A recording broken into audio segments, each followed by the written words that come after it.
pagtingin nyo ibang mga kababayan natin na mukhang stage ang commotion na ginawa? Nako po mga kababayan, stage play na naman ang drama na gustong palabasin. Stage play na naman ang script na naisip ngayon ng administrasyon ni Bongbong. Mantakin nyo ha, si Claire Castro ngayon ay mismo pinapakalat niya sa kanyang press conference na parang stage play daw. Kunwari galing daw sa taong bayan na nagki-question. Pero ang nagki-question po ay ang kanilang mga bayarang trolls at mga bayarang vlogger lang naman. Pero kung titingnan natin, kami mismo, mga kababayan, nandun kami sa ground. At napakahirap na sabihin na yon ay stage play. Dahil nakita natin na may mga NBI mismo na pumasok sa building ng GSIS. Bakit doon sila pumasok? Kasi nga, yung pinaka-boundary, pader lang mismo ng Senado at ng GSIS ay magkadikit mismo. So kung may pwede silang dadaanan ay mismo building ng GSIS. At syempre magsusulat kunwari ang GSIS na sila ay humihingi ng protection. Bakit sila humihingi ng protection? Anong mayroon doon? 'Di ba? So bakit hindi PNP? Kasi trabaho ng PNP yan na magbibigay ng seguridad. Bakit NBI? So ang PNP nga kini-question din kung bakit mayroong mga NBI doon sa loob at anong isi-secure ng GSIS. Di ba? So, yun pa lang, naisip na ng taong bayan, no? Na talagang sa pilitan na tatanggalin nila or kukunin si Senator Bato sa loob ng Senado. And mismo si Amy Marcos ay nagsalita na may matinding utos itong si Bongbong Marcos sa NBI. At syempre, dahil bigo po sila at nalusutan sila ni Senator Bato de la Rosa, ito pa, no? Nagpatawag na ngayon ng emergency meeting itong si Bongbong Marcos.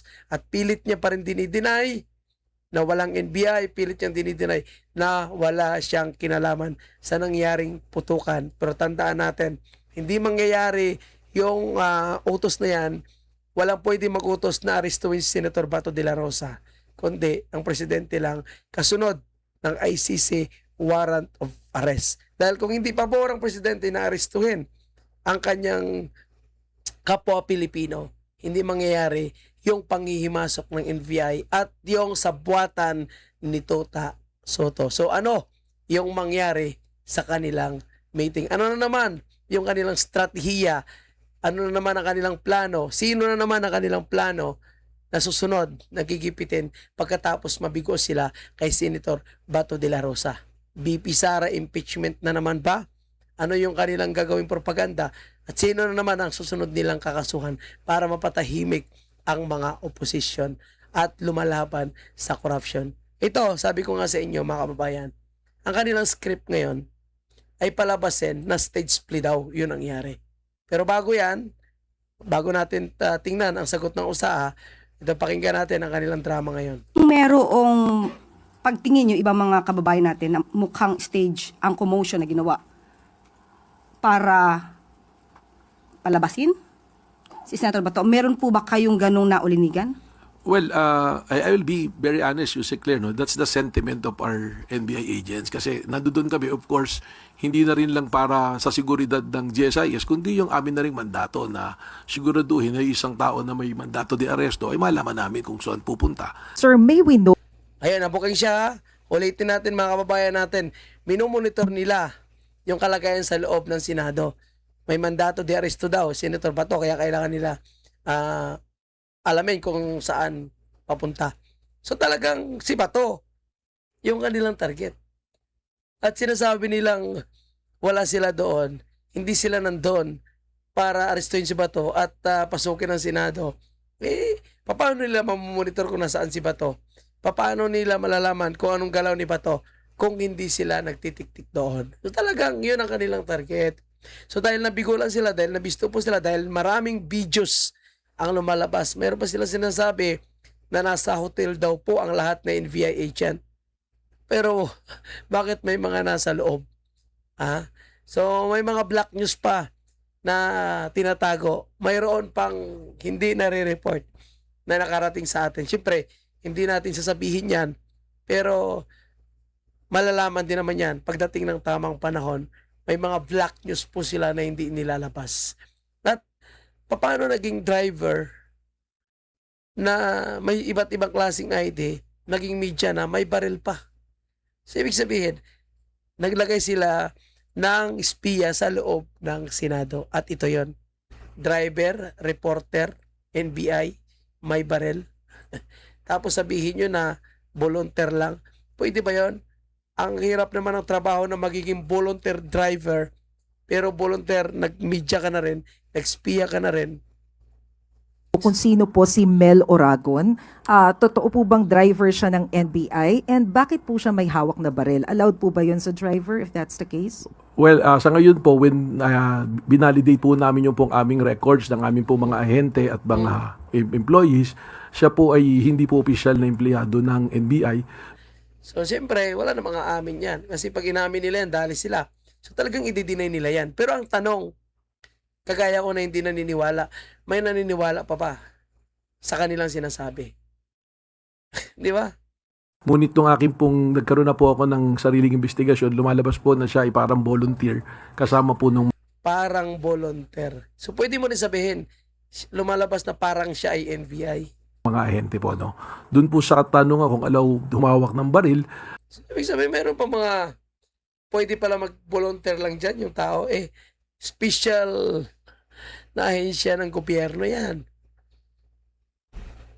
yun po kasi yung nakita na naglalakad, pinahawak. Pero yung actual naman po na pangyayari, wala naman po siyang access. Pinahawak ng baril. Gago ba siya? Na alam niya nasa komosyon. Baril yung hahawakan mo. Di number 1 ka na huhulihin. Dahil bawal nga yung may baril sa loob ng Senado maliban sa mga security forces o SAA at yung mga nagresponde para magpanatili ng peace and order na miyembro ng Armed Forces of the Philippines. So reporter ka, volunteer ka, driver ka, gago ka ba na hawakan mo yung baril? Alam mo mainit sa loob. Di booking na naman yung palusot nila. Po doon sa baril na hawak-hawak po niya. So, sir, sorry, panghuli na lang. So, kasama po siya nung mga As NBI a agents na driver po. nag-assist sa GSIS? As a driver po ng grupo po, yun po yung report sa akin ng mga NBI. So paano nakapasok yung driver? Di ba? Driver ka, doon ka lang dapat sasakyan mo. Pero may mga reporter ka na ID, kung ano-anong ID pa, agent siya. Walang maniniwala sa palusot nila, mga kababayan po natin. Kaya tuloy nasisira po yung NBI, nasisira po sila dahil sa kanilang mga kasinungalingan. Pupunta ba yung driver ng NBI doon kung walang dala-dala? At bakit siya nandun? Akala ko ba walang NBI? Pero kitang-kita sa mga videos. Mismo si Amy Marcos ang nagsabi kung ano ang utos ni Bongbong Marcos sa NBI. Kaya ang tanong, may naniniwala ba na ordinaryong driver lang ito? Kasi kung ako tatanungin, walang maniniwala dito. Okay, so puntahan natin mga kababayan ang, alam mo, sa dami na kasinungalingan po nila, hindi nila madideny. Hindi pwede sabihin na walang mga NBI agent. Unang sinabi, walang NBI doon, nasa isang hotel sila nagmi-meeting lahat, pero lahat sila nakasit up sa isang building ng GSIS. At ang ginagawa po nila is minamapping nila yung Senado. Tinitingnan nila, pinaplanuhan nila kung paano nila papasukin. Mahirap yun kasi may mga videos na lumalabas. Pinaka-rear area. Walang So unang sinabi nila na wala daw NBI doon. Hindi daw NBI yung nagbabarina na yun. Kalaunan inamin po nila. So ito yung palusot ni Claire Castro naman. assault na ginawa ang Walang assault NBI daw. agents sa Senado. Walang assault pero nagpaputok. Pangalawa, walang operasyon ang NBI o PNP na arestuhin si Senator Bato. Wala pero may utos. Grabe po kasinungaling ang mga ito, mga kababayan natin. Sobra-sobra ang kanilang kasinungalingan. Pero bago nito, noong nakita ng OSAA na mayroong NBI agent sa GSIS, katabi ng Blue Guard, nakita na agad na naka-gear up ang OSAA. Yan ang kwento ni Claire Castro. Pero ang tanong, sino na lang yun naniniwala sa kanilang mga kwento? Kasi nga, 6 or 5 sa kanilang sinasabi, 6 yung sinungaling. 10 sa kanila sinasabi, 11 ang sinungaling. Nag-vest at naganda sa isang operasyon. Pagdating sa bridge sa GSIS premises, tinanong ng USAA ang NBI agent na nakaupo. Lamang kasama nga ang isang blue guard ng GSIS. Kwento. Ayan nakaupo ba yan? Kompleto. May armor vest. Naka-bulletproof vest. May hawak na mga barel. Paano wala sa operasyon ng NBI? Ayan Nakakaputok. mahirap. Itong hindi nila kayang i-deny, mga kababayan po natin. Wala sa operasyon, kompleto sa barel. Ko ito, nakafocus kami dito sa may bento, O yan, ang binabarina nila. Border yan. Ito mga reporter nasa loob ng Senado. Paano nila masabi na hindi nila sadyang pasukin ang Senado? We don't know kung sino yung nagde-drill. Mukhang pinipilit buksan yung... kasi ang alam natin, walang... Kasi alam nila mainit na sa loob Alam nila na nakabantay na yung USAA. So bakit pa nila pilit na papasukin yan? Bakit pa nila pilit na bubuksan yan? NBI personnel sa loob itong mga armado lang na mga kalalakihan. So, ayaw naman natin mag-speculate kung sila ba tong nasa kabilang nasa kabila, but we are very sure na hindi taga-Senado to because why do they have to drill kung taga dito sila sa loob ng Senado, Cheryl, di ba? Obviously, di ba? Tama. We don't, hold on GSIS building na. GSIS building na. Yung nasa likod niyan. Kasi nasa loob ng GSIS compound ang Senado. At ang, gaya nung na-report ko sa inyo kanina, di ba, doon sa ating, nung pagtayo ko kanina for live, ang merong presence ng NBI operatives ay GSIS building. Kasi doon sila nakipag-coordinate. Hindi Doon sila nakipag-coordinate kasi doon sila planong dadaan. Kaya mahirap paniwalaan ang sinasabi ni Matibag. Mahirap paniwalaan ang sinasabi ni Claire Castro. Okay, so ito ang sinasabi ng USAA, mga kababayan po natin na pahiya sila dito. Okay?